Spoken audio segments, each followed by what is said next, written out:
Okay.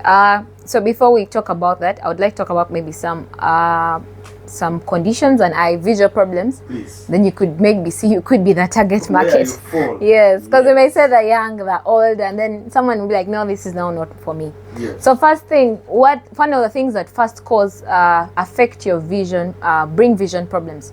The first thing we have conditions like diabetes, health conditions like diabetes.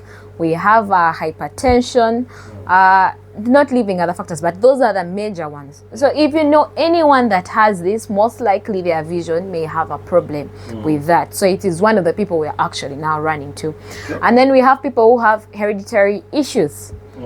For some people, their eye defects may not be because of their environment or of any health issues, but it's something they got.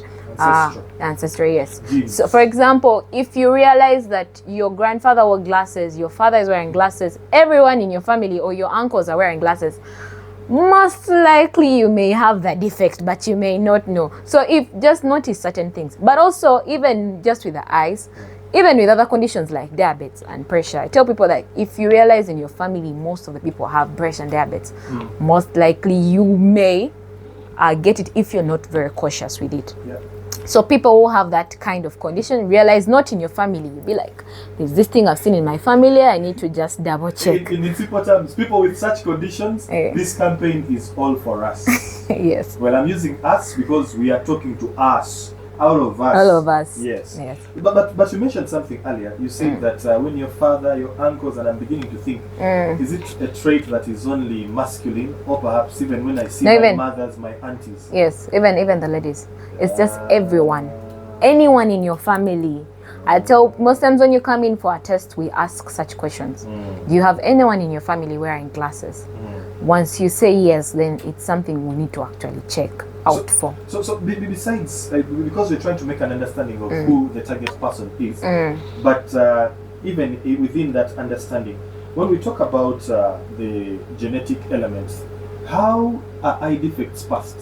Is it the DNA? Is it basically it's the DNA? But, definitely. But we mean to say, like, say for example, is someone meant to fear that maybe contact or maybe just a blood transfusion or something? Is there any kind of could you please shed some light on that? All right, so it's mostly genetics. I wouldn't say maybe genes. Yes, the genes, the chromosomes. So now for example, most people who come in, especially those who have severe like high myopic patients, it's not because of the environment. Most of them it's from the family. Yes, either the father or the mom. And for some it can go as well, so it could be your auntie, even not your immediate parents. Because it runs within the family, so it's majorly the genes. There's not this thing of I touched someone's blood and then I got an eye defect.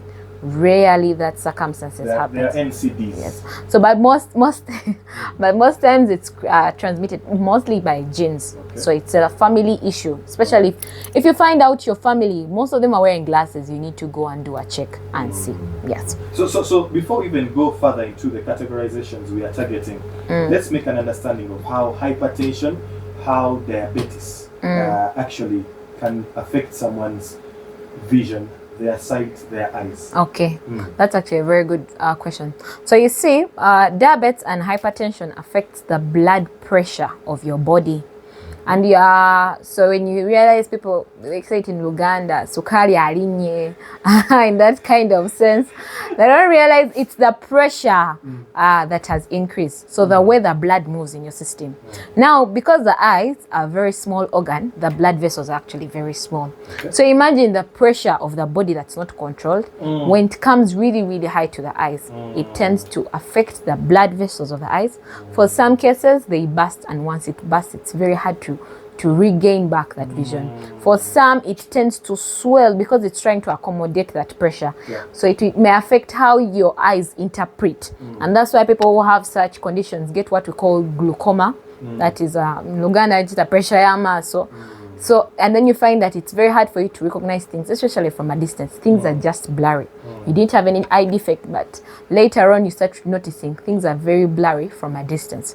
So now that's how majorly high blood pressure and diabetes affects the eyes. If it's not controlled with the body, it's definitely not going to be controlled with the eyes, and definitely going to affect how you see things. from a distance. Yeah. So in the long run, everyone that has such a bit of situation is targeted in this road safety prevention campaign. Wow. Talk to us about